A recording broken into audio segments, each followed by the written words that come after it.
I read I read more than I watch or listen or play music. Oh, Wala akong ginawa kundi magbasa. Usually comics. nice. And I spend probably a good 6 hours ng buhay ko. Every Nagbabasa day? lang ako. Nagbabasa lang ako.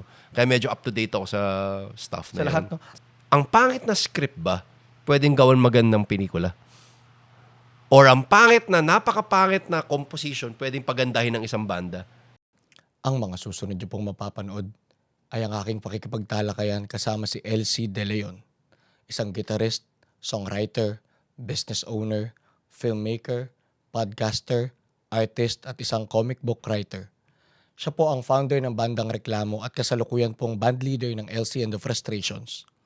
Isa rin po siyang part owner ng The Tiny Bar at ng Coffee and Comics na mayroon din pong podcast. Sa ngayon ay maglalabas siya ng comic book na may pamagat na Crossing, na base rin sa short film na kanyang isinulat. Paalala lamang po, may kanya-kanya po tayong angking kakayahan, talino, diskarte at perspektibo dito sa buhay natin sa mundo. May masasabi at masasabi po kaming mga mali at mga opinyong hindi kayo sumasang-ayon. Piliin po muna sana nating umintindi at umunawa bago humusga. Pawang dalawang magkaibigan lamang po kami na sinusubukang magkaroon ng isang makabuluhang usapan. Bago po muna ang lahat, pakipindot po muna ang like at subscribe button bilang suporta. Mga minamahal na kapatid, ako po si Baste, and this is Epic. LC, maraming salamat sa pagpapaunlak sa invitation kong mag-guest ka. Ito lang, nakakatuwa kasi lagi ako nakatambay dito sa Tiny Bar. Ngayon gagawa tayo ng podcast na nandito tayo sa Tiny Bar. Tsaka, ikaw pa lang ang unang-una kong i-guest na podcaster din. So, ayun. Punta na tayo sa unang tanong. Mag-introduce naman kasi ako bago tayo magsimula. Sige. So, punta tayo sa unang tanong. Kilala kita bilang magaling na gitarista, director, comic book writer, tsaka nag-drawing ka rin no? Oo, pero hindi ko masyadong kinerir eh. Wala na akong oras eh. Tsaka businessman ka dahil meron kang coffee shop. Ang dami mong skills nga, so tawag ko nga sa'yo polymath. Matanong ko lang, dun sa lahat ng ginagawa mo, ano yung number one para sa'yo? Shit, yan ang mahirap. Parang mong tinanong yung paborito mong anak, di ba? Yeah. Parang ang hirap nun eh. Kasi parang, kailangan ko ng break. Kunyari, pag nasa mood ako ng music, after like a few months, kailangan ko na mag-break doon. Kailangan ko na lumipat. So, lahat yun kailangan. Symbiotic relationship lahat ng buong, ng skill sets na yon. I love comic books as much as I love film and I love music. Yeah. Parang hindi ata mabubuhay yung isa pag wala yung isa. Gets. Diba? Gets mo yun? Parang kasing ano siya no? Parang yung love mo for art. Parang yung Oo love mo eh. for creation na parang Oo eh. naita-translate mo siya into different mediums. Oo eh. Parang gano'n. I guess sa music, parang yun yung pinakamahaba ko naging dinelve ko na path, no? Ang tagal ko dun eh. 'Di ba? Nag-start ako I started na sessionista, 'di ba? 17 pa lang ako eh. May banda na ako. In the same time, hindi naman ako nabubuhay with music eh. Wala namang pera talaga dun. Let's face facts, 'di ba? That's the truth. Unless show band ka na bumabiyahe ka, that's fine, ano? Pero kung ganito na you want to make your own songs, ganyan, wala talaga masyadong unless you really hit it big in pop, no? Yeah. Eh, hindi naman ako masyado nag-pop eh. Talagang, I went pop, pero puros mga sessioning. Diba? I played for pop bands, sina Rada, sina Mojo Fly, those are pop bands sa medyo, diba? Nandyan, ano? Pero ako, yung pinakamatagal ko, pero hindi ako mapakali na hindi ako gumawa ng film, o hindi ako mapakali na hindi ako gumawa ng comics, which is, parang kulang yung buhay. Yeah. Kulang buhay ko. So, I really needed it. So yun. So, I think I learned to live with those 3 elements. Actually, film now, basta medyo, put that in a backseat muna dahil ang hirap mag-produce Mahirap ng film. talaga. Hindi na mahirap, magastos pa. Pinakamahirap and nakaka-drain ng energy. Comic books is easy to produce and for me, it has as much as impact. Minsan pa nga stronger na impact than a film eh. Kasi when you slow down the reader, nas nalalasap mo yung character, yung kwento, whatever that may be. No? Saka gumagawa ka ng parang universe. Yeah, Gumagawa ka ng mundo sa loob ng mundo na to Oo. gamit yung comics. Eh, Oo. no? Coincidentally, tied naman yan sa music dahil for me, music, storytelling yan. Yeah. Pag wala kang sinasabi sa music mo, what's the point? Totoo. Diba? Lahat naman nata ng music may meaning eh, di ba? I Yeah. don't think, even instrumentals may meaning yan. So yun. Very tied ang, I guess, when you think about it, very tied ang storytelling with those. Technically, lahat ng ginagawa mo is storytelling. No? So Technically, parang, yeah. ang pinaka-art mo talaga is storytelling. Iba't ibang mediums I lang. guess that's what you can. Tsaka maganda dun sa'yo, yun nga, yung maganda rin, actually, yung ganun din ang ina-aim ko sa buhay. Kaya marami akong pinagagawa. Nagpa-podcast ako, nagpo-produce ako, nagbe-business ako yun all. Kasi parang, yun nga, yung craving for creating something. Lagi sa akin nandun. So parang kunyari, na-burnout ako sa music. Meron pa akong ibang gagawin. Para I think kailangan mo yun. Kailangan mo ng outlet sa outlet mo. Yeah, totoo. Does that make sense? Parang kailangan mo ng hobby para dun sa hobby mo. Kasi mababurnout ka rin eh. Totoo. Na-burnout din ako sa music when I was sessioning. Parang there was a time na talagang tumatanggi na ako ng gigs kasi parang ayoko na eh. Parang gusto ko na manood ng movies eh. So at the same time, I had some of my best friends were filmmakers. So parang sakto to. So parang nag-coincide dun sa gusto ko. And that was film. So I got into film also very early. 2003, 2002, I started sound design with John Red, yung mga ganon. Anong una ka sa sound design? Kasi music-based eh. So eventually, putya, sarap nito ah. Oo. So natuto ako mag-camera, natuto ako mag-edit, natuto ako lately matuto ako mag-scripting. So parang saya. Oo. Sige, mamaya pag-usapan natin yung film. Pero ano muna tayo? Balik lang tayo dun sa unang question. Yun nga, parang nakita ko sa'yo, yun nga, iba-iba ginagawa, pero in general, creator ka eh, di ba? Parang creative. I guess, yeah. So, medyo punta tayo ng onti sa philosophy. Dahil nga, ginagawa mo lagi yan. So, tayo, human nature, parang ang pinaka-edge natin sa ibang hayop is we create things. Yeah. Marunong tayo gumamit ng tools to create something new. Yeah. So, para sa'yo, bakit kailangan ng tao mag-create? I think creation comes naturally sa tao. Yeah. I mean, I think the oldest stories galing punta ka sa cave paintings. Kwento na yan eh. Nagkikwento sila. Technically comics nga yun eh, di ba? Technically. When you think about it, that's the oldest storytellers are our ancestors, probably the Neanderthals even. And we see it. Meron tayong proof. Scientific proof. May art ang Neanderthals eh. We have scientific proof of our ancient ancestors telling a story. So I think it's if there's one thing that drives human life, it's story. Yeah. 'Di ba? Lahat naman 'yan eh.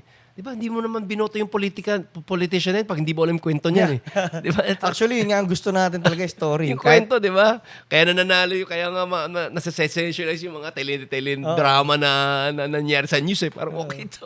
Tsaka kahit sa ako nakikita ko yan, yung hilig ng mga, lalo ng Pinoy sa story, kunyari sa mga singing contest. May Kahit kwento. sobrang galing nung isa, pero dahil mas maganda yung istorya nung isa, That's mas nanalo right. yung Kailangan may dramahan dun sa well, madrama ang tao in general. madrama. Okay. Ano naman, punta tayo sa pinakakilala kita kasi actually kami po na LC, medyo magkabanda po kami. Nag-guest performer po ako sa banda niya. Yeah. LC and the Frustrations. So, punta tayo music kasi diyan kita pinaka-idol dahil sa gitara. Paano ka naman nagsimula paano ka nasimula sa mundo ng music and guitar? When I was bata pa ako, 10 years Lahat old. kayo magkakapatid, musikero eh. Oo, 10 years old pa lang ako. Even earlier pa, baka 5 years old pa lang, kukunin ko yung tennis racket, kunyari nagigitara ako. Tapos when my tita, si Mama B, shout out, when my Mama B, my tita, asked me what I wanted for Christmas, ay sabi ko, electric guitar. Pero hindi pa ako marunong mag-gitara. Ilan taon ka na? 11 lang ata ako. Hindi ko alam, hindi pa ako marunong. Pero sa parents mo, walang musician like... My mom plays the piano. Okay. So, nasa Tsaka dugo gitara, rin talaga, tsaka, hindi ko masabi. Wala nag-career. Wala akong kilala na nag-career sa music sa amin. Pero kulit so no, kami kasi lang kayong ata. tatlong magkakapatid, kinarir niya lahat. Kinarir namin, in a way, kinarir namin, yeah. Ito, ano yung unang-unang kantang inaral mo sa gitara? Naaalala mo pa? Oh, Highway to Hell. Highway to Kasi madali eh. Ang bigat nun. AC/DC fan ako, bata pa ako. My God, 12 years old pa lang ako. Nakakuha ako ng tape ng Highway 12, tuntua na ako. Sa SM noon, nakakuha ako. Gano'n na ako katanda. Rockista ka pala Tape. talaga ever Oo, since. No? oo, Kasi ba, iba kilala ko, nagsisimula sa More Than Words. Di ko alam eh. Highway to Hell, no? Yeah. Di ko alam eh. Ba't nag-resonate sa akin yung rock eh. Di ko alam talagang... I guess galit akong bata. Gets. Well, maraming angst. May angst ako na bata. Ako rin, kaya rin ako. Dati nung panahon na puro hip-hop yung mga, kasi nung panahon ko, yun yung kasikatan ng hip-hop Hip-hop, eh. oo. Lahat ng kaklase ko hip-hop, ako lang nag-iisang nagme-Metallica, tapos talagang, masyado akong galit sa buhay. Iba ang outlet for me ng rock. I think nakita ko yung perfect outlet for young angst. Kung adolescent angst or juvenile angst, nakita ko dun sa naka-gravitate ako dun sa music. I think madali ako nakarelate. Yeah, oo. I think yun. Tawag dito. Sino mga influences mo naman sa music? Oh my Major, God. top 5. Oh my God. Gitarista lahat yan. Oh, syempre. Pero oh my gosh, where do I start? Siguro, hirap na tanong yan, grabe. Ang hirap kasi na-change eh. Well, Kaya trip ko din sa podcast magpahirap na mga guest din. I guess one of the biggest would be encompassing everything sa ginagawa ko. I like Primus. Sobrang fan ako ng Primus. Hindi naman siya gitarista, si Les Claypool, bassist siya, pero as a band, As a band, philosophy oo. of what he does in his band, Primus. Actually, Would be hindi pa ako- my number never one. pa ako nakarinig ng Grabe Primus. yung Primus. Papahin Baliw ako ako yan. doon. Hanggang na yun, baliw pa rin ako doon. Ako sa Led Zepp ako ganyan. Tsaka Beatles. Ayun naman, parati naman Lagi naman game yun. yan eh. Oh, wala naman Basic. wala naman ka ano yan eh, kaalaos-laos yung mga yan. That's just always there. Kumbaga, constant yan. For me, ang constant AC/DC, Led Zepp, constant yan. Parati nandyan yan. Pero yung favorite talaga, yung mababaliw ako, yun. Primus, Allman Brothers. Allman Brothers, oh, yeah. Kaya Which- nabuo yung frustrations. That's yung ano po, yung banda namin nila LC, kaya siya nabuo kasi yung mga gitarista, kasi tatlo silang gitarista, lahat sila fan ng Allman Brothers. So, kaya nabuo yung frustrations. Tsaka common sense, ba't wala akong Allman Brothers, wala akong classic rock na banda. Yun, ang laki Ayun ang ng roots, influence sa akin nun. So, yun. Tsaka nakakatawa kasi napadjam ako dito. Sa totoo lang, ang pangarap ko, classic rock na banda kasi nga, yun ang ano ko rin talaga. So, thank you. Thanks. Thank you, Baste, for jamming. Tawag dito, ano naman yung sa albums? Ano yung 3 best Oh my God. albums para sa'yo? Di ko pa nga natatapos yung 5 ano ko eh. Sige, tapos. Primus, Sige, Allman sorry. Brothers, Zappa. Sobrang Zappa. nabaliw din ako sa Zappa kasi philosophy in music eh. Zappa. I'll go jazz with this. Mahavishnu Orchestra, John Scofield. John McLaughlin. Tapos John Scofield. Just Coffee, yun punta last time. Oo, no? nabaliw nga ako dun eh. Kaya nakita ko, pinagalitan pa nga ako. Talagingay ko. So, ganun ako ka-fan nung 5 na yan, I guess. Ang hirap, pero ang dami pa eh. Marami may pa. SRV Sige pa. My God. SRV, oh. Parang paano mo isisingit yan. Pero yun, constant, I guess you can put them dun sa constant. Diba? Parati mong babalikan yan. Ayun lagi mong SRV, babalikan. oo. Kaya parang never siya nalaos sa utak mo. Yung ganun, diba? Wala, hindi ever malalao sa akin yan. Ang SRV, Hendrix, Clapton, di mo malalaos yan. That's constant forever nin. Ano ba? Mahilig ka rin talaga mag-sound trip lagi. Lately, hindi. Which, weirdly enough, lately, hindi. I listen to konti lang sa music. Very choice. Tapos, mostly, I listen to audiobooks, Gets, okay. podcast. I read more than I watch or listen or play music. Wala akong ginawa kundi magbasa. Usually, comics. Nice. And I spend probably a good 6 hours ng buhay ko. Every Nagbabasa lang ako. Kaya medyo up-to-date ako sa stuff Sa na lahat, yun. no? Ako baliktad naman. Sound trip naman ang pinaka-ano ko. Tapos podcasts. Dulo ang audiobooks. Anong Nakabasa. favorite podcast mo? Lex Friedman podcast. Hindi ko pa Kilala mo siya. Ano siya? Dati lang siya ginigest ni Joe Rogan na MIT professor siya tsaka MIT basta scientist siya. Nag-gitarista rin. Oh, Oo, talaga? gitarista rin siya. Tapos sobrang nerd niya. Oo. Sobrang talino niya, mga ginigest niya, mga programmers na mga sikat na companies. Oo. Sila Elon Musk. Oo. So parang sobrang nerd na sobrang technical. Gusto ko lang. Nice. Check ko nga yun. Yeah, Never ko pa highly philosophical siya. Like, para sa akin, the best talaga. Ako Sino? si Neil deGrasse. Neil deGrasse yung Tyson. Star Oh, Talk. maganda rin. Star Talk. Oh. Tuntua ako dun. Actually, sila nag-guestan silang dalawa eh. Oh, nag-guestan nga Kasi, sila. idol ko si Neil deGrasse. Oh, iba. Nababash minsan si Neil deGrasse kasi nga parang... Masyadong showbiz eh, no? Naging showbiz na siya, hindi na siya nagko-contribute sa body of science. Pero kasi, yun yung role niya eh. Wala kasi siyang paper. I don't know kung may paper siya. Wala pa ata Kasi siyang ano na paper. siya eh, naging celebrity na siya eh. Celebrity. Mahirap mag-focus sa studies. Pero kumbaga, yun yung role niya sa mundo. Like, scientist siya, pero hindi na siya more on sa research. Nandun na siya sa pagbibigay, pag-share na sa tao. Diba? Which is important din. Oo. Sobrang astig yun. Siguro. Bro? Ano yung, punta na tayo sa pag-sound trip. Ano yung 3 best albums? Oh my gosh. Ang hirap naman yung tanong mo.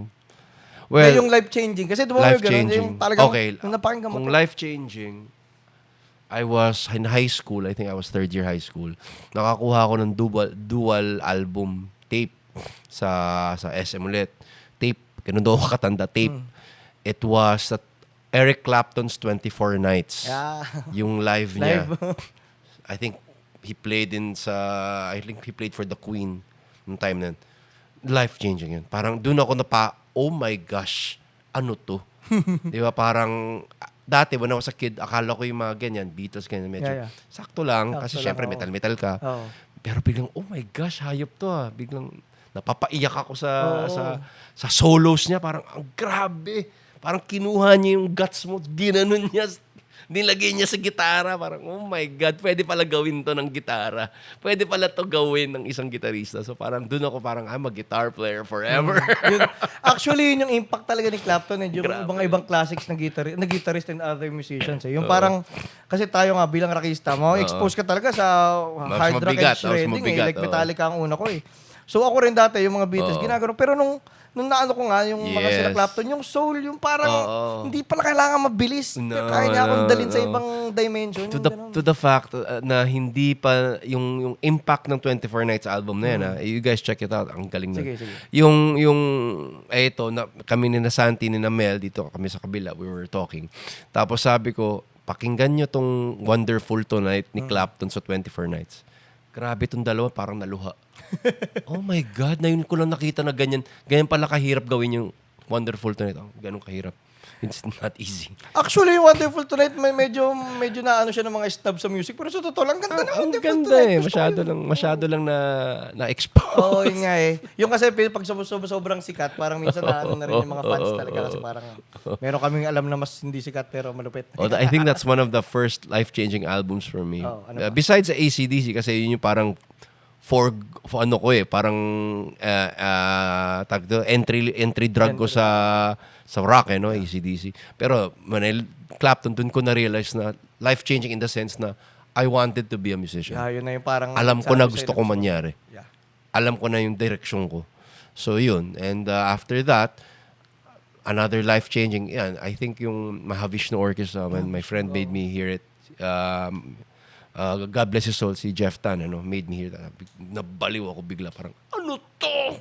Jazz ba to? Hindi ko pa siya naririnig. Nakakabaliw. Ano ba siya? Like, ano yung concept ng album?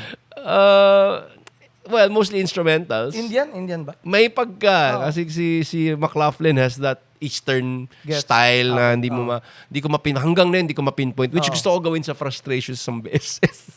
Ay, yun naman eh. Birds of Fire. Gusto ko siyang i-cover. Well, which I don't know kung maganyari, pero let's see. Pwede namang i-try na. Jam lang din naman. Tapos yung last, life-changing, gusto ko sana sabihin Floyd, pero ang dami na Akin, Floyd. ang dami na nag-change dahil sa Floyd. Certified one of the best albums. Ano favorite mo ng Floyd? Wish You Were Here. Tama. Lahat kasi, Dark Side, pero lahat Wish You Were Here, sabihin Dark Side eh. Oo. Lahat sasabihin. Ako Animals, gusto Animals, oo, Hayop Dogs. din. Hayop din, Ay, oo, Animals. Gusto ko ang Animals, pero ewan ko, yung Wish You Were Here kasi yung parang, Wish You Were tangina, Here. 5 kanta. Hayop yung Wish You Were Here. Yun yung hindi ko matanggap eh. Putang Grabe ina, yun. 5 kanta. Pero, Grabe. talagang, I think Gilmore's best could be Wish You Were Here. Hayop. Grabe yung album. pero ang nakakaano rin talaga eh, na parang, yung story ng Pink Floyd, no, yung nangyari kay Sid Barrett. Yeah. Na parang pag tinignan mo lang kailangan mangyari kay Sid Barrett yung nangyari sa kanya para magawa ng Pink Floyd yung mga masterpiece na yun. True. Minsan yung tragedy na yan helps no? Weird, no? Kasi parang halos lahat ng sikat nilang kanta, parang tungkol kay Sid Barrett di ba? Yeah. Ay, in context lang po, yung si Sid Barrett, yung original singer ng Pink Floyd, nabaliw siya, nagka-schizophrenia siya. So parang nung pumalit sa kanya, yung mga ginawa nilang kanta, parang in tribute sa kanya, parang ganun. Yung mga Dark Side of the Moon, Wish You Were Here, yan. And tingnan mo naman yung outcome, di ba? Grabe yun. Pero ang lupit lang na. Akin Pink Floyd. Ang ganda ng when you think about Dark Side, parang kasi Dark Side nga, so it's duality siya, di ba? So it could be Sid Barrett nga because of that schizo. Galing, no? Galing. Iba Pink Floyd, yung Philosophy artistry na nila. Tsaka, but I can't say Pink Floyd kasi ang dami na nga. So I have to go with oh my God, ang hirap. Hindi sikat eh. Well, sikat siya for me. Primus.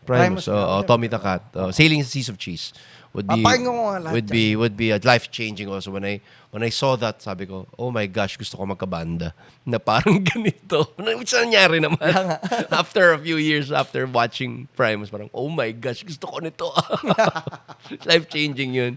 So, check ko yung Primus. So entry drug would be AC/DC, na rakista ka na nun. Then Clapton changed my life as a guitar player. I wanted to be a guitar player. And I wanted to form a band because of Primus. Yeah. So I think yun yung parang sila yung parang kumbaga haligi ni LC.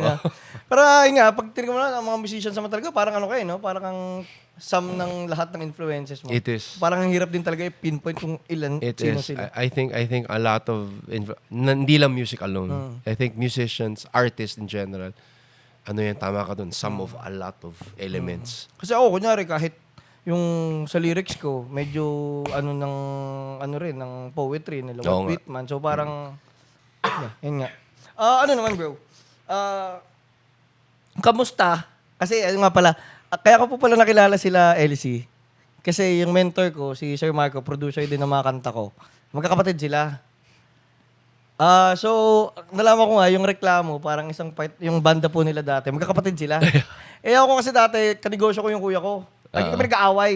So, matanong ko lang, anong experience nang nasa banda ka, nakasama mo yung mga kapatid mo? Well, convenient kasi nandyan lang sila. Yeah. Pero, syempre, iba pa rin. Syempre, may mga away din. Hindi naman nawawala in any band yan, any relationship. Hindi naman nawawala. Pero yeah, it was there. It happened. It was a fun run. Okay naman. Mga ilang taon ba yung run ng De Leons na reklamo? Matagal din. I think mga 5 years. Matagal din. Solid. Roundabouts? Pero ano siya? Sino ang leader nun?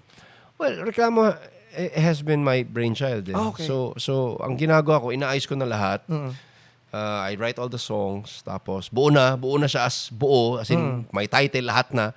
Papa-arrange ko lang sa kanila. Gets. Tapos may elements na silang dadagdag, ayun, nagiging band. Para kang si para si Jimmy Page na ng Led Zepp. Parang gagawin na lang nila yung I think even before ako magkabanda, may mga ideas na ako for the songs. Parang nandyan na siya, ready to go. Kumbaga, I just needed the band to deliver it. So yun, naging yun yung reklamo. Tawag dito. Ano naman, kasi eto pala, si LC po, napakagaling talaga niya mag-gitara. Sa totoo lang. Like, lahat ng dinala kong tropa dito, nagugulat kay LC. Pero ito rin kasi yung pinagtataka ko. Like, marami rin ako nakasama. Tagal ko na kumakanta naman dati pa. Konti lang din yung maabot sa ganyang level ng galing, di ba?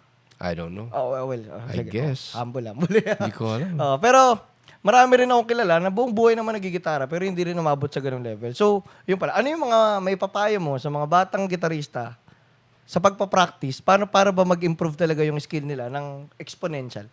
Ang hirap, that's one thing na hindi ko ang hirap isagot yan, Bast. Because I think what you play in your instrument correlates to your everything, to your personality, to your ugali, to your When you hear Rob play guitar, Rob Franco, one of my favorite guitar players, Banda rin yan. which is our bandmate, pag narinig mo siya, makikita mo yung personality niya dun eh. There is di ba? Parang, medyo malandi na medyo... Medyo malandi na. Kasi si Rob yan eh, di ba? Medyo malandi na, na nonchalant. Oo, nakikita mo dun eh. So I guess my advice for well, number one, syempre practice muscle memory pa rin yan, ano? Get the muscle memory down, then after that, develop a personality to that style. Yes. I think a philosophy to that style. Meaning, a lot of listening, not just in music, you can build, you can bring something else eh. Ako, kunyari with songwriting for the band, reklamo, ang primary influence ko, news. News? Oo. Kaya nga reklamo eh. Naiinis lang ako eh. Parang nilabas. Journalistic. Sa social commentary siya na parang gago kasi itong gago na to eh. Yun, lalagay ko sa kanta kasi nabubwisit ako. Gets. So yun, naging catharsis sa akin, naging parang, puta, release ko. So ganun din siguro sa mga, sa guitar playing, at how I tackle sa guitar playing, parang, magandang ano to, pero bring a personality into it. Ang daming magagaling that I see na hayop bawa ko sa skill. Kaso may time na parang hindi mo maalala. Gets. Diba? Oo. Kasi yun nga parang, yung sa pagtugtog, kailangan mo rin talagang maghanapin yung sarili mo tapos magpakatotoo ka doon para mailabas mo yung ito sound ko talaga eh. But it will take time. Oo. It will take time in any instrument, in any art form. Yeah, It will take time to find that. Pero feeling ko kasi kung malakas ang ano ba to? Inner spirit. Ano ba tawag doon? Soul. Soul, the force. I don't know what you call it. Yung Fire mo sa yung loob. fire mo sa loob. Kung malakas yung lalabas siya eh, by Totoo. nature eh. Oo. I don't know how that happened to me. It's just, siguro, opinionated lang ako masyadong tao na lumabas siya eventually. Even in my guitar playing na gano'n na... Marami tayong gusto sabihin. Parang Oo. In that sense, yeah. ano naman, pagdating sa theory. Wala ako masyadong theory. Hindi ka Hindi ako masyadong. Although nag-music school ako sa UP for a while. Nag-certificate course ako sa UP Diliman music. Pero hindi ko masyadong na-develop eh. Ang ano ko talaga, mas in technical in the technical aspect, mas arpeggios ako. I like arpeggio, I like licks, I like riffs. So doon ko din nadadala kasi I don't know, parang yung notes mismo has may ano siya, may kwento siya eh, how it goes from there to there, di ba? Parang nakakatuwa eh. So yun. So in theory wise, I guess hindi ko masagot yan eh. Hindi ako theoretically adept sa ganun eh. Baka si... Kasi dati akala ko nung hindi pa ako exposed sa music world. Akala ko pag yung magagaling, lahat sanay sa theory. Tapos nagulat ako, ang dami pala sobrang magaling na walang alam sa theory. Maraming, di ba? Sabi nga nila... Kahit si Robert di ba? Kahit si Robert, hindi nag-theory. Clapton, sabi nga nila, Clapton can't read a single note. Diba? That's all widow. Diba? So hindi ko naman alam kailangan. eh. Sa practice lang din talaga. I guess. Pero maganda yung aral mo. Maganda, if you can, kung nandyan na yung studies na nakuha mo, great. That's better. Diba? For me, that's better na alam mo. Na kaysa hindi mo alam. Always mas alam mo dapat kaysa hindi mo alam. Tawag dito, dati nung nagpa-practice ka pa. Ngayon ba, nagpa-practice ka pa rin araw-araw? Oh yeah. I think di nawawala ang process. Kasi again, muscle memory yan. I always practice. Lately, like I said, nagbe-breaks ako. Pero now, parang since may frustrations na, sobra akong naiinggan yung mag-practice na developing new techniques. Yeah. Natutuwa ako sa ganun. Kailangan talaga daily ginagawa. Oo, daily. No? Everyday ako nagigitara. Oo. Everyday ako nagigitara, everyday ako nagsusulat, everyday ako nagbabasa. Sulat. I write a lot. Kasi writer ako eh. So, yun, ibang aspect naman ng buhay ko. Yan din naman ang kalaba ko. Ako rin, lagi rin magsusulat. Pero, pagka wala ako sa mode ng pagsusulat, di talaga. Ikaw kaya mo yung araw-araw Araw-araw nagsusulat ako. Stephen Hawking style, no? Yung hindi ko masabi. Pero, kailangan ko lang may ilagay sa laptop ko or sa papel or what. Kung hindi, parang nababaliw ako eh. Ako, notes ko naman yung maraming... Yun. Kasama na yun. Sulat. Ganun. Technically, sulat yan. Oo. Technically, nagsusulat ka. Kunyari, kanina, nabuisit ako dun sa traffic. Sulat ka? May nag-voice memo lang ako na ito, blah, blah, blah, blah, ito, idea na to, ganyan. Gagawa ako ng film na ganito, na mamamatay itong bastos na to. Diba? I mean, that's already part of writing eh. Ang gandang payo nun, Yung talaga, tuwing kahit anong papasok sa may record mo na. Record mo. Nandiyan, ito, power's in your hands, phone. Lahat nandito na, record mo lang lahat. Nung araw, nagdadala pa akong tape recorder. Meron ng maliit eh. Pero ito na eh. Ang creativity, hindi lang talaga siya pure talent, no? Kailangan mo rin talaga siyang i-practice, no? Na I think lagi. everything. Oh. I think talagang lahat talaga nandun. I think practice makes perfect talaga. Yeah, As they totoo. say. Ano naman, bro? Ano yung proudest musical work mo? Reklamo. Reklamo talaga. Reklamo ko sa proud achievement. Although that band didn't make pop sensation, Yeah. wala talaga, medyo undergroundish Yeah. pa rin, pero nag-NU kami, naka-penetrate kami doon, nanalo ako ng award doon. Then, Guitarist of the Year Sa awit? sa NU 107. Tapos, nanalo rin kami Best New Artist. So, proud ako doon dahil I never expecting a band like this Yeah, oo. na conceptual na would make some kahit pa paano konting waves, no? Kakala ko, wala to, hanggang underground lang to. Pero biglang, nare-recognize na nagna-number 1 sa radyo. Parang, okay to. Nagulat ako doon. So, pleasantly surprised ako. Sa Pwede kanta pala. naman ng reklamo, anong pinaka-paborito? I Am My Own Best Friend. Ay, man, di ko pa papakinggan ko yan. Kasi yun na yung title ko usually, yun na yung concept ng song. Eh. Wala ka nang i-decipher. Yun na yun, I Am My Own Best Friend. Ang paborito kong kanta mo, yung napakinggan ko pa lang, yung kay Hazel, yung Young Soul. Young Soul. Kasi sabi nga ni Julia, ikaw raw nagsulat. Ako nagsulat. Tapos nung napakinggan ko nga, sabi ko, highly philosophical pala si Elsie. Di ba parang ganun siya eh, parang yung meaning ng kanta, parang gusto mo lang maging child at heart. Yeah, For always, di ba? it's Parang just about that. It's just about singing about, talking about how your soul can be young kahit despite na tumatanda na ako. So, yan. Ako ganun ang belief. Ang ganun ang ano ko sa sarili ko eh. I'm an old soul with a young heart. Ikaw, yun. Ang maganda sa'yo, ganyan din ako when I was your age or younger. I knew I was an old soul. Kasi nung time ko, hindi ko naman panahon AC/DC. Diba? Panahon ng mga tito ko yan eh. Pero pati Led Zepp, di ko naman panahon yan eh. Panahon ko nun, grunge eh. Oh, grunge. Pero although, panahon ko yung mga Matchbox 20, never ako na hook dun eh. Na-hook dun ako. Mas napunta ako sa mas luma. luma. Diba? Na mas Hendrix, Zappa, diba? yeah. So doon ako nag-gravitate. I don't know why. Siguro old soul. Baka nga ganun. Para baka, yun nga, matandang, pinanganak lang ulit. Oh, yeah. Bro? Bilang exposed ka na rin naman talaga sa music industry and all, and yung buong community mo is talagang filled with musicians eh. Saan mo nakikita yung OPM in the near future? Oh my gosh. Well, gumaganda. Oo. Feeling ko mas okay OPM na yun kaysa dati. Yeah. Sorry Yeah. Well, in some aspects, marami magaganda sa OPM nung araw. Tapos biglang for some reason naging stale. I don't know why. Pumasok si yung Pogi Rock. Tapos, tapos, Yeah, true. tapos, naging stale for me. Oo. Tapos, na yun parang mo okay ulit. Nagiging mas groovy. Sa tingin mo, bakit? Influence, I think pinapasukan tayo ng maraming Japanese, Korean, di ba? It could be may mga magagaling sobra na hindi nabibigyan ng attention. I think they should, like Bullet Dumas for Bullet me. Dumas, Sobrang idol ko yun na parang that guy should be forefront ng pop, Ng pop. pero masyadong mabigat. Masyado siya Diba? Math teacher siya eh. Parang si Bullet. Yun talaga parang Cynthia Alexander, Cynthia Alexander. para sa akin yun ng bastion ng kagalingan ng artistry ng Pilipinas, Cynthia for Silang me, dalawa magkapatid. si Joy Ayala Joy also. Ayala. I mean, those are the guys, no. Sa mga bago, Cody Lalo, I think is Cody doing Lalo, a great job. Yeah. I think she's doing a great. I hope Galing kahapon. she gets there to that level kasi nandyan yung pagka-Filipina pero mixing with a lot of modern. Ang galing. Saan galing yung magsulat? Galing niya magsulat. And she hangs out here, kaibigan namin. Tropa. Ako naman kung may pinpoint ko lang nung ako sa observation ko kasi nga nangyari yung parang lumalim ulit yung music Yeah. ng Pilipinas. Yeah. Parang nakita ko nag-trigger niyan is Four of Spades. Could be. Kasi, yes, very pop ang Four of Spades pero sila yung nagbalik ng like vintage and classic and funk.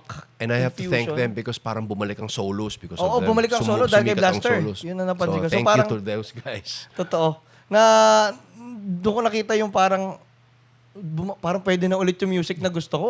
Parang possible na ulit Yep, yung banda na gusto ko dahil lumabas yung Four of Spades. Yeah, Kasi bago yun nga, sabi mo yung Pogi Rock. Di ko Pero to lang, masyado. Wala naman tayong... Nothing against it. Kung trip nyo yun, di go lang. Pero ako, hindi ko lang type. Parang, Dito tayo sa anger rock. Hindi, joke lang. Hindi o naman. stylish rock. Hindi, soulful. Ako, Yeah. kahit sa rock ko, gusto ko lagi may soul. Yeah, Yun ang yeah. ini-infuse ko talaga. Ano naman, bro? Medyo labas na tayo sa music. Punta tayo bilang artist ka in general, and alam ko yung course mo, fine arts ka, di ba? Para sa'yo, anong ibig sabihin ng art? Oh my gosh. Mahirap. Expression yan. I think art is an expression. You get art, you look at it or you buy it, you acquire it because nga you see that personality ng isang tao, 'di ba? I mean, Van Gogh for some reason, 'di ba? Picasso sa Picasso because of that reason. Because nandiyan yung personality ng tao na yan. Then that personality will correlate to yours, 'di ba? Yeah. Parang, tinamaan ako dito because nga ito yung kwento niyan. So, yun. I guess expression siya. When you think about it, art is an expression. It's like any other form of expression, and art is just part of that. Yeah. Tsaka ang pinaka-fascinating kasi sa art, like, ang hirap masabi kung ano bang artistic at hindi. Na para siyang, Hirap pinpoint mo kung anong artistic, pero parang, Ang subjective kasi ng... oo. Hindi, parang yung art, in general, parang wala siyang, kung titignan mo siya, parang wala naman talaga siya sobrang practical function sa mundo, pero lahat ng tao, Yeah. Kailangan siya. technically, affected ng art. Kailangan siya. Oo, parang hindi ka naman mapapakain ng art. Hindi naman mapipigilan ng art ang gera. Kahit nakita natin na 70s, ang daming.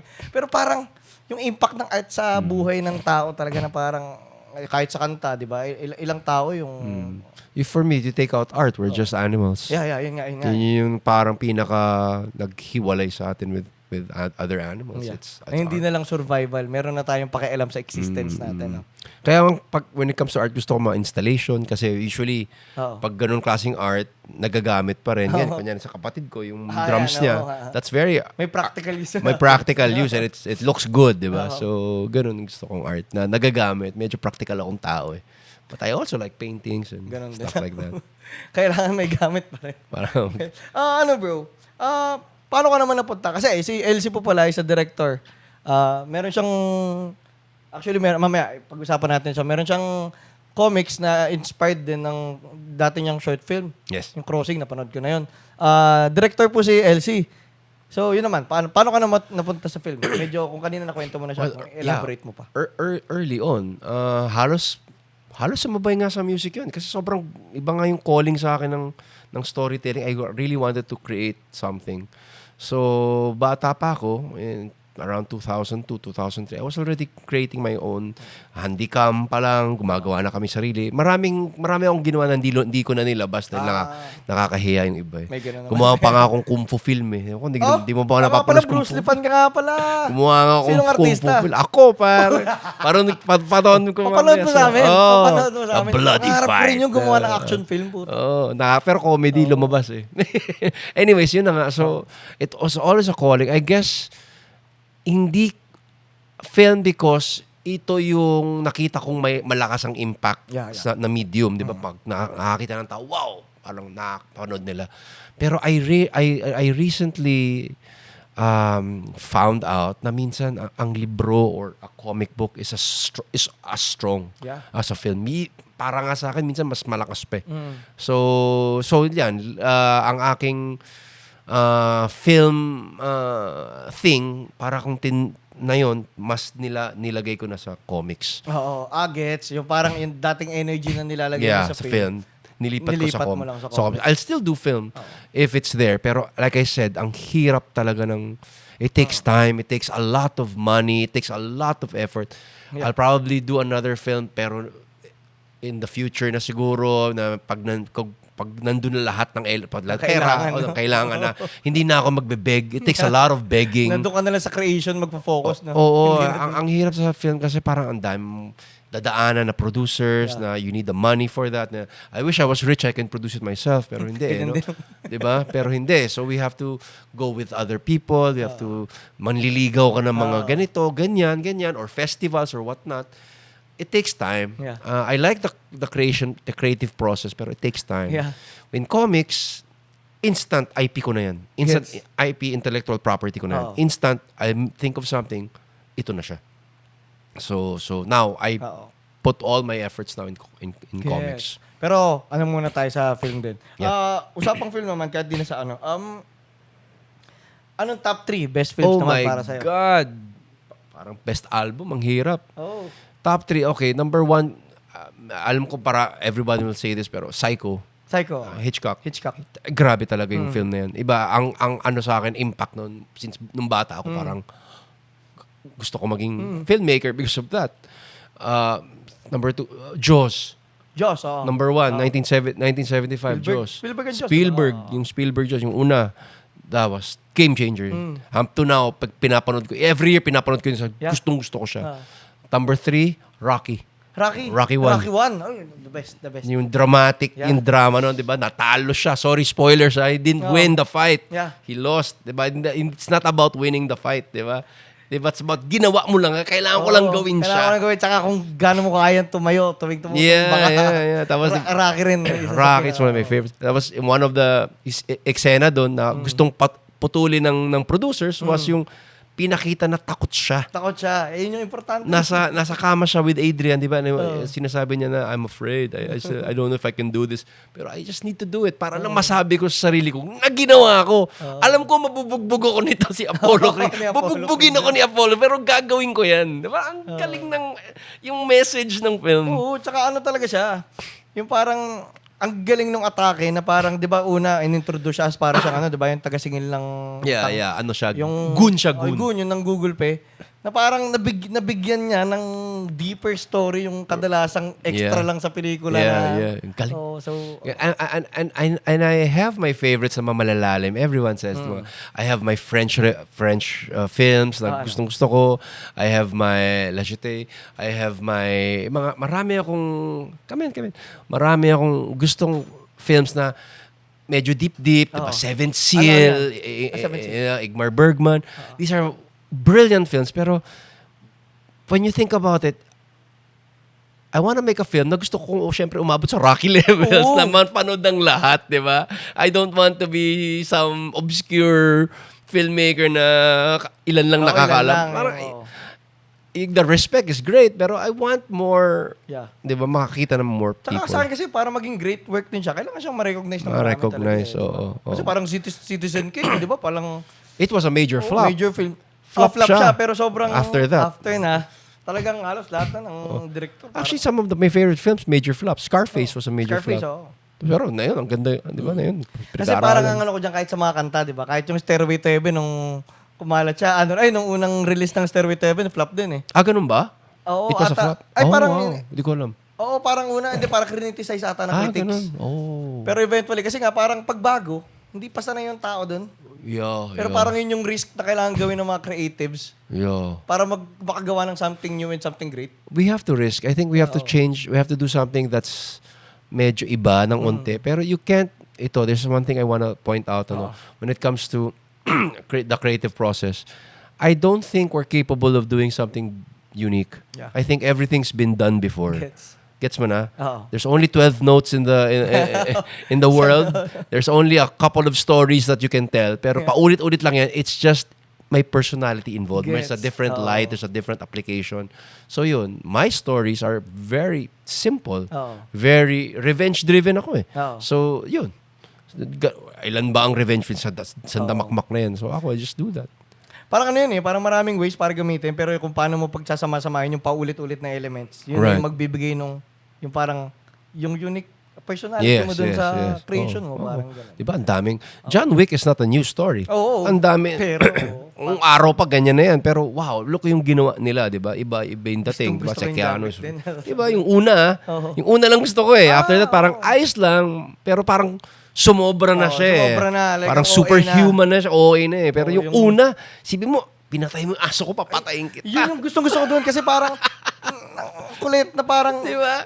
pag tinignan mo siya on hindsight, parang ang petty na ginawa mo yun, pero hindi. Pero kung Hindi. dog lover ka, maiintindihan mo kung bakit na ginawa yun. Ang galing nun, ang galing. Diba? nun. Those are simple films. Yung mas gusto ko minsan ganun. Very simple stories. Na maganda rin yung mga sobrang sci-fi. Mahilig ako sa sci-fi. Anong mga sci-fi? Oh my God. Mga sci-fi na trip ko naman, medyo hindi ganun kasikat. Primer would be one of my favorites. Galing. Time travel. Pero again, time travel has been done so many times. Yeah. Ang ginawa nitong primer, iba yung style. I won't spoil it to Okay, you sige, guys. sige. So, panoorin mo na lang kasi sobrang ganda yung one of my favorites. Predestination. Yun, mga ganun. Kung maano lang natin, punta lang tayo sa technical side ng film. Ano yung mga kailangan ng elements para masabi mong maganda yung pelikula para sa'yo? Storytelling. Storytelling lang I think talaga. story is king. Pero ano yun? Like sa story lang mismo or mismong sa presentation din? Like, Presentation goes hand in hand, pero ito yung push and pull dyan. Ito yung tanong ko sa'yo, Basti. Sige. Ang pangit na script ba pwedeng gawan magandang pelikula? Or ang pangit na, napakapangit na composition pwedeng pagandahin ng isang banda? Pwede naman, di ba? Pwede naman. We've seen it before, di ba? May mga, I guess, hindi ganun kagandang script. Pag maganda yung presentation. Gets. Maganda. Pero, wouldn't be better kung maganda na yung script tapos maganda pa yung Yun presentation? ang... Pero mahirap It goes side and side. Sobrang hirap i-pull off. Pero it starts with a good a good idea. It starts with a good lyrics, 'di ba? It starts with that, 'di ba? Without that, I think yun yung pinaka-backbone ng gagawin mo. Sa ano naman? Sino yung mga influences mo naman na directors? Ayun, Hitchcock would be talaga, would be one, 'di ba? At director lang. Stallone, Kasi siya naman halos nag-direct kasi sa siya Rock gumawa One. nun. Lahat from screenplay. Meron naman siyang director, pero parang siya yung, parang siya Saka diba naman yun yung binenta niya yung screenplay sa iba't iba, tapos tinanggihan siya kasi gusto niya siya yung mag-lead. Oo. Pero isipin mo, gumawa ako one time, nagkaroon ako ng talk one time sa Binil data, yun. Sorry, hindi ata Binil data. I forgot the school. Mint? I forgot. Basta parang about film. Tapos, tinanong ko sa mga tao doon kung anong favorite nila. Ang lalalim. Ang lalalim binigay. Nung binalik na sa akin yung question, sabi ko, Rocky. Sila, Ganda yung talaga, boxing? Parang sila pero boxing yun. Yeah, but hindi ka na maghahanap. You don't need to look far for a good movie or a good film or any good material, di ba? When you think, anong good music? Beatles.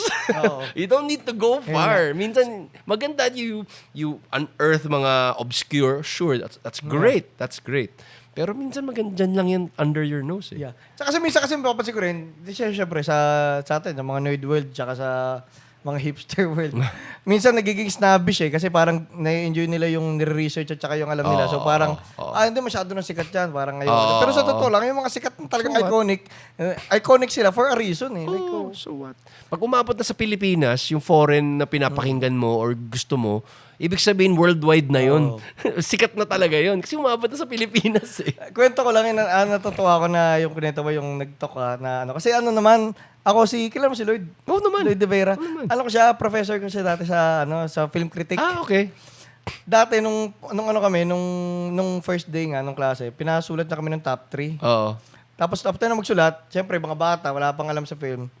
Sabi niya, ang goal ko is pag natapos to, mabago lahat 'yan. Lahat talaga lahat ng top 3 films ng lahat ng kaklase ko nagbago after na. Ganun? There you go. Kasi nga yung inano sa amin yung mga elements na hindi mo kadalasan napapansin sa film. Yeah. Na pag binigyan mo ng pansin na it takes you to another world pala. True. Na ito naman, punta nga tayo kaya ko nasabi yun, yung sa local films naman. Ano naman yung mga favorite mo local films? OTJ. Eric Mati. On the Job, On the Job. Eric Mati. Galing yun. Galing. Yun, parang game changer sa akin yun. I hope it maging game change na nga. OTJ. Meron si Vilma, lumang film Ano? Tago sa Dugo. Dugo. Ang galing nun Tuwing nagkakaregla siya, nagiging serial killer siya. Ang galing, no? Sinabi ko lang yung idea. Nakakatuwa na. Parang gusto Ano mong yan? panoorin. 80s, no?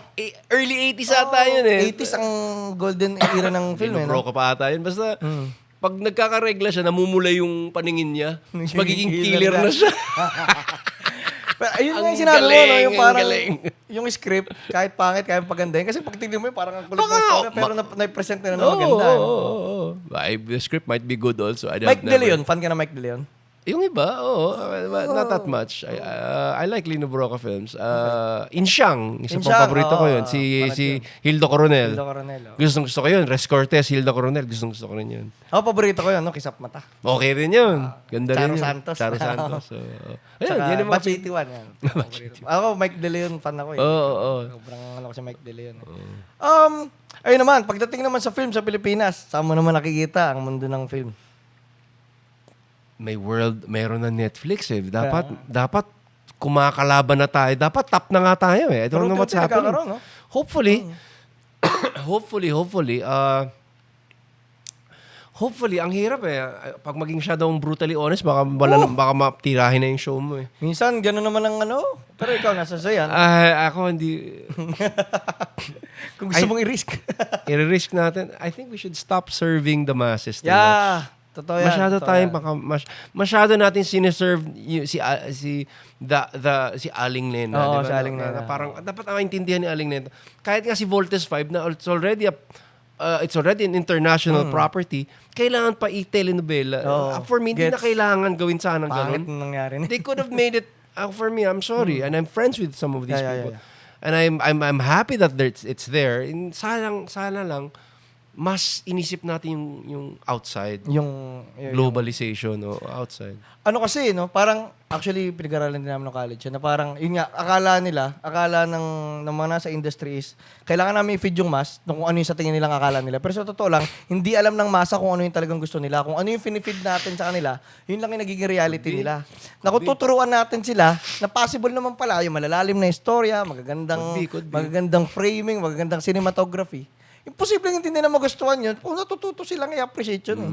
So parang... Slowly, nangyari naman. Ang gaganda naman ng mga bagong series natin. Ang gaganda ng cinematography. Oo Diba? nga, Yung yung mga Bagman, yung Katlea Killer. Ang gaganda naman ng cinema. Ang gaganda, beautiful cinematography. So slowly, hopefully, umabot na tayo sa...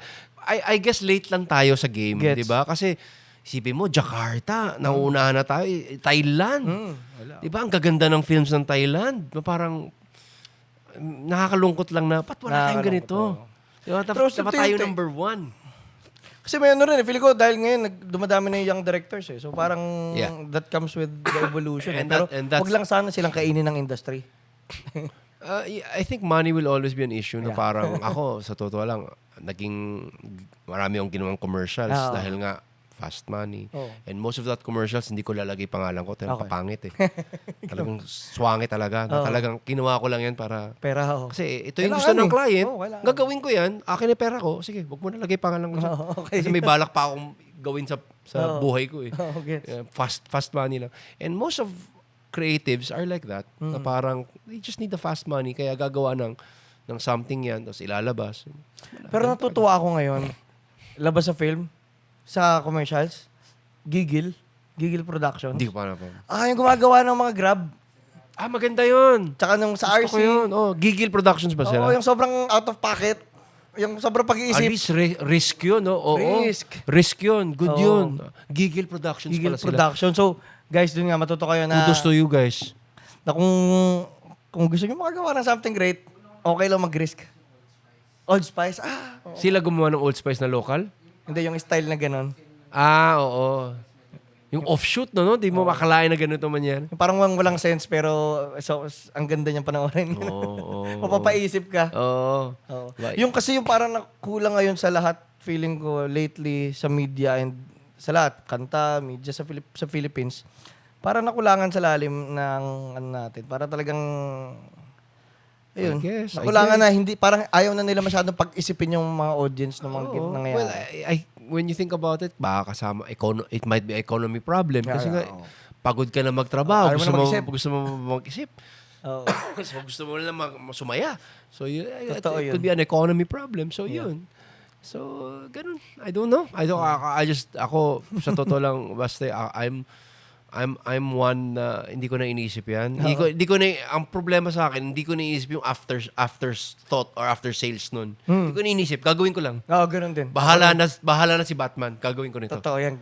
Ganun din yung philosophy ko naman sa paggawa ng kanta. Tsaka kahit itong podcast, yung basta gagawin ko yung sa tingin kong dapat kong gawin. Pag ginawa ko yan, kahit ano pang opinion ng iba, okay na, nagawa ko na. Yan. Kasi ano yung pag gumagawa ko kung ginagawa ng Sir Marco, 7 minutes, 8 minutes, Tapos lagi sinasabi sa akin, Paiklin mo, sino makikinig ng 8 minutes sa kanta? Hindi ko naman to ginawa para sa kanila eh. Gusto kong gawin yung idea ko, di ginawa Tama, ko. tama. Kung mag-resonate sa inyo, di mag-resonate. Tama. I think ganun na dapat na yung labanan. Punta na tayo sa crossing. Actually, kahapon ko lang nalaman na meron palang comic version ng crossing kasi ang napanood ko, yung short film niya na nasa YouTube. Panoorin nyo guys. Pag-iisipin kayo, promise. So yun, paano mo nabuo yung konsepto ng crossing? Well, matagal na yun. Nasulat ko yan 2015 pa ata. Nagiinuman kami with my friends sa Catch, a bar dati sa QC, sa Catch. And I was with my friends si Carlo Hinilio, si Edel Abisames, God bless his soul, and other friends pa. And we were just talking about mga short films. And nakwento ko lang, I wrote something called Crossing na what if may hold up ng bus, hold upin niya na yung bus, tapos naunahan siya ng katabi niya. So, yun na yung pinaka-concept. So, dun nag-start yun. And before that, nakanood ako ng news na similar sa ganun. May hinold up siyang bus pero nag-away yung dalawang hold upper. Nakakatawa yun Gawin kong kwento yan. So, ginawa kong inspiration sa Crossing, which is reality, no? So, kaya inspired by true events. Tsaka natutuwa kasi ako dun sa short film na yun.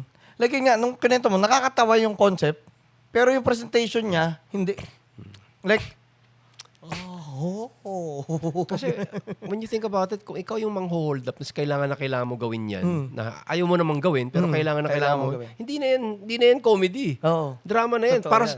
nakakatawa pag tayo nanonood, di ba, pag nakakanood tayo ng mga sapakan sa kalsada, parang, silang tanga, no? Pero sa kanila, drama na to. Life or death kailangan na kong gawin to. Uuwi ako, nabasag yung mukha ko, di ba? So, ayun, palaway ang producer natin. that's something na hindi naisip ng ibang tao. Pero tayo, outside the fight, pinanood tayo ng, mo silang tanga, dalawa sila.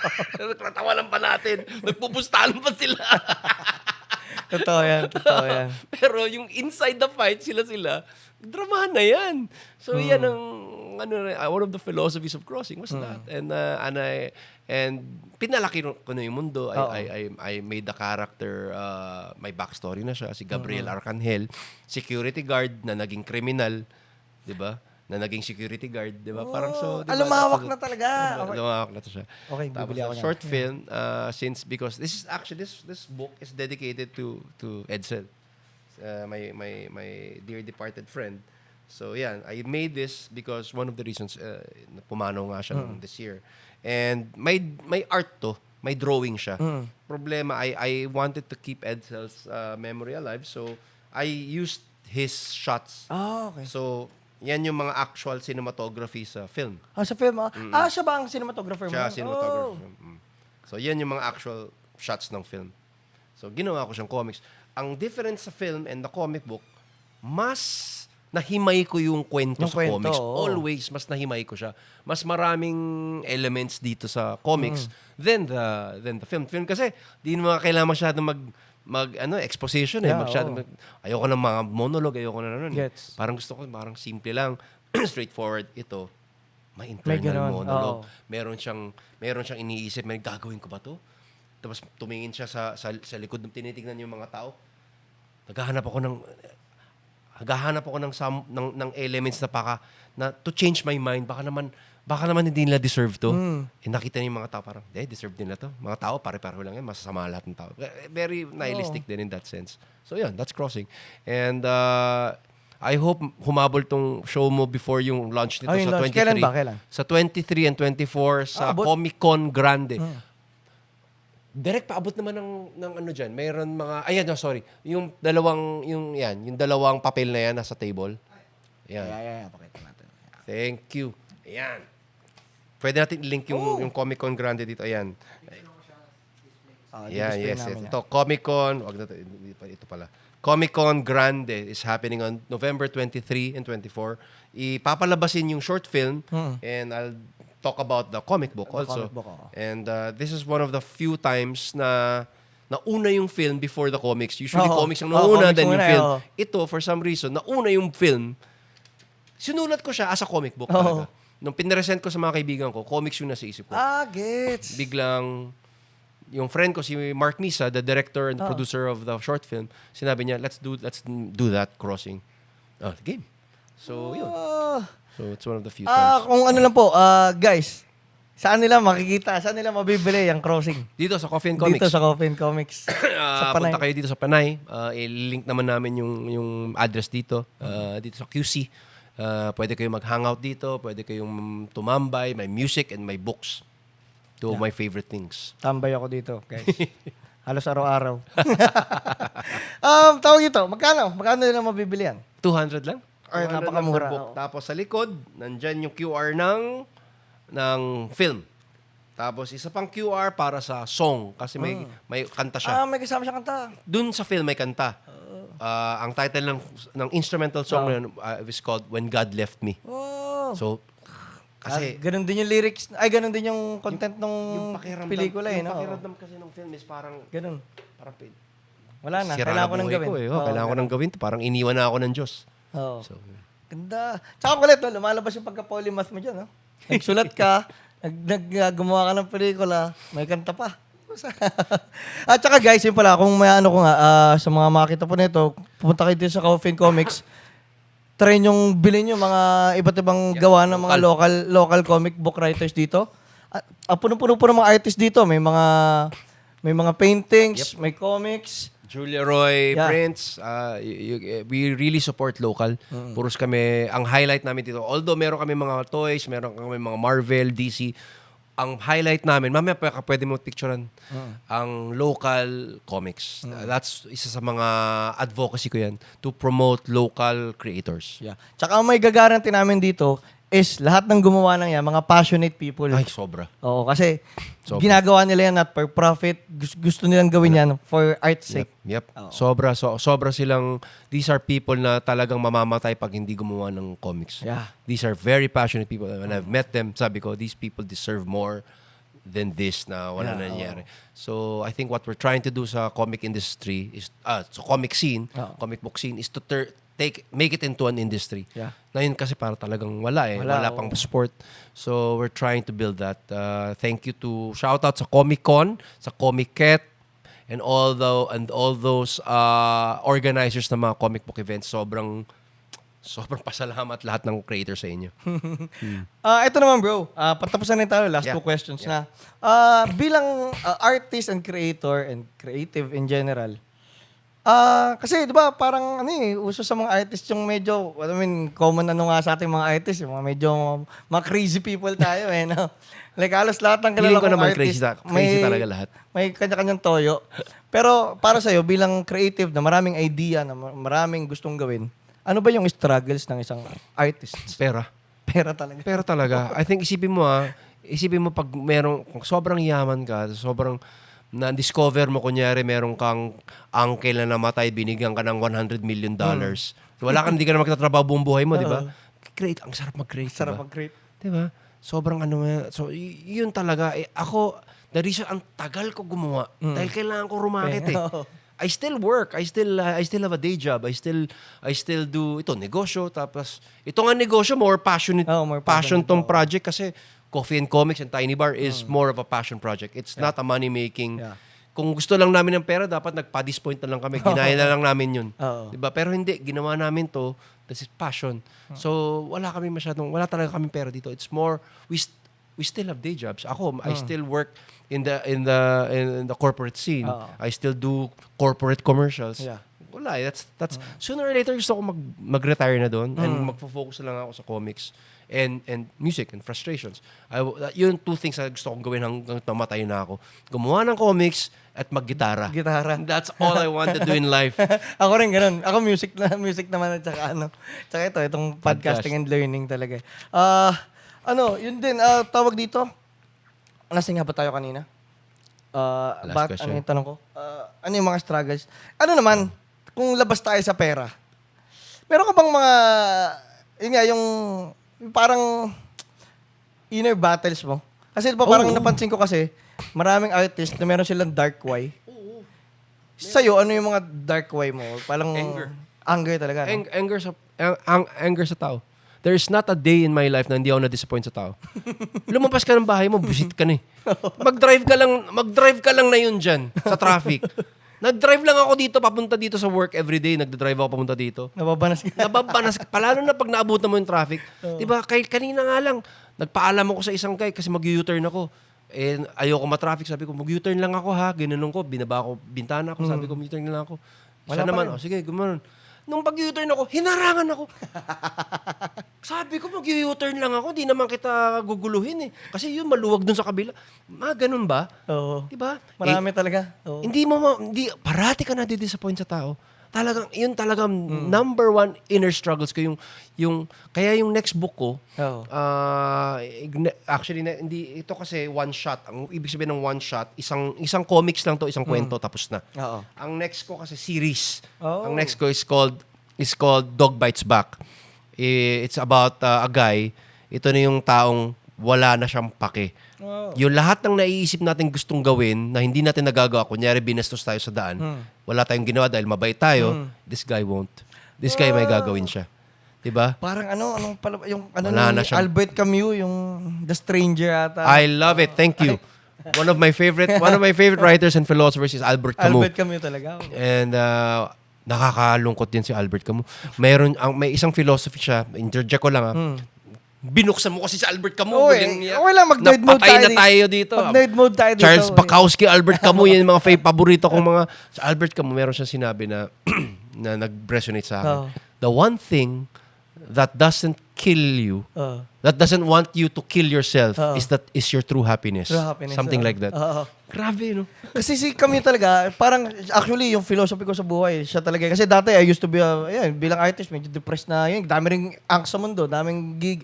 Siya yung nagpakita na parang, yes, walang kwenta ang mundo, walang sense ang lahat, pero pwede kang gumawa ng sariling meaning mo sa buhay. And That's right. yung meaning na hanapin mo sa sarili mo buhay, yun na yung pwede magbigay ng saysay kung bakit ka dapat mabuhay. Essentially, he's a nihilist. Kaya nahilist siya. Nihilistic si Camus. And most of them are very nihilistic, Yeah. di ba?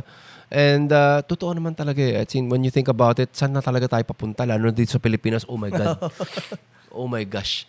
Di ba? Oo. So, nakakalungkot isipin. So, I guess the reason I make stories Oo. and I play music and make stories because escapism ko na yan eh. Oo, yun. Escapism ko siya basta At saka ang ganda kasi expression siya na kunyari nga, lahat ng galit mo, na kung ilalabas mo yung galit mo sa like, mga away ka kung all, mali.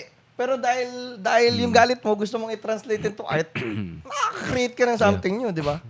Yun. Oh, yun Tama yun. So, yun yung pinaka internal demons ko is yung disappointment. Utter disappointment sa human race. Totoo. The whole human race. Disappointing talaga. ano rin, no? Medyo Nietzsche, no? Di ba? A species that's capable of so much, that's capable of changing the world, Yeah. does stupid things. Well, yun din yung duality nga ng existence ng tao na sobrang talino natin, sobrang creative natin. Ang dami na nagawa ng tao, pero at the same time, nagdi-deal pa rin tayo sa mga kapetihan. Like, Yeah. Pero yun nga, ang maganda nga sa artist, kasi napansin ko, lahat ng artist, mga sensitive people. Eh. Right. And pag sensitive ka, sensitive ka rin to negative energy. So Right. parang maganda sa artist, natatranslate nila yung mga energies na yun into something productive. Ang negativity sa akin minsan nagiging kakampi ko kasi Oo. nagiging kung di nagiging music, nagiging comics. Oo. So it helps me a lot. So yun yung parang naging 'di ba? Hello darkness my old friend. Oh, ayun nga. Pero yun nga, doon ako natatawa kasi nga halos lahat din kilala ko ng mga artist na may dark tone. Kasi ako rin, din ang hilig ko eh. Yun din gusto ko medyo i-project minsan na medyo may dark tone ako. Pero lahat na nakikilala ko mga artist na may dark tone, napaka-nice people. Sa totoo lang, si LC, sobrang nice guy niya. Like, gano'n nga, parang dahil nga na-i-release mo naman I yung mga guess inis mo sa mundo. So, pagkakaharap ka na ng tao, ano na, di ba? Parang, Di ba makatapos nga ng gig parang ang sarap na lang di ba saya na lang di ba? masaya na lang, totoo yan. Ano na bro, papunta na tayo Sige. sa last na question. Ano may papayo mo sa mga batang artist naman?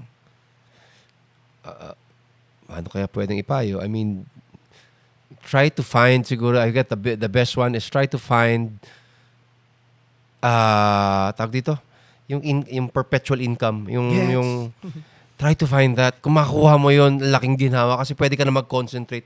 Huwag niyo akong gayahin. It took me years because naluluno ko sa corporate eh. Naluluno ko sa... ang oras na natitira sa akin, pantulog na lang eh. Oo. So, wala ka ng energy gumawa. So, it took me so long before I made a comic book.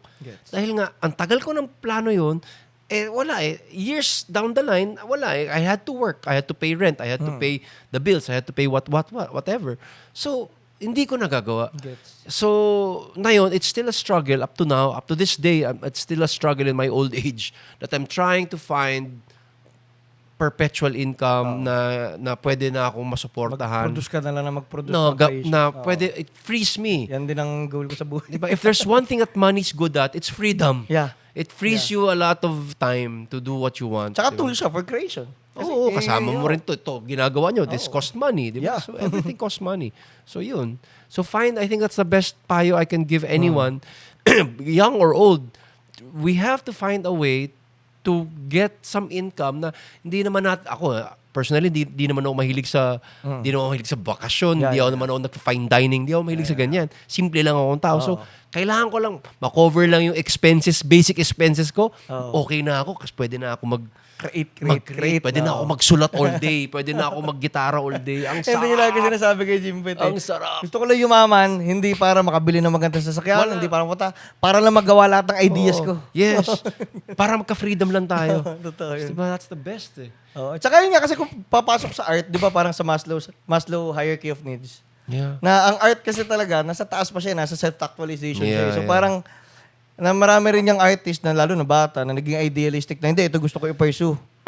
Pero sa totoo lang, kahit meron kang stable and day job, pwede ka pa rin maging artist eh. Yeah, And mas posible yun kasi magsusurvive ka, so meron ka ng time to create your art. Well, kung sila yung mga one of the few people na sobrang swerte na kumita dun sa art nila, then great.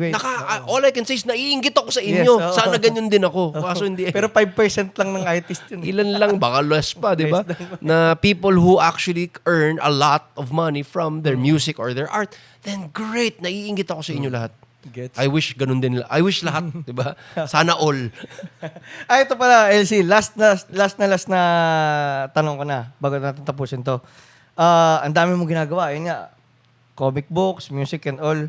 Pero sa mga taong nakakakilala sa'yo, at saka sa mga taong makikilala ka pa lang, paano mo gusto maalala? Someone who didn't care and just did what he wanted to do. Ganda nun. Tapusin na natin dun. Oh, thank you, Baste. Bro. Thank you. Thanks, everybody. Thank you so Solid to. much.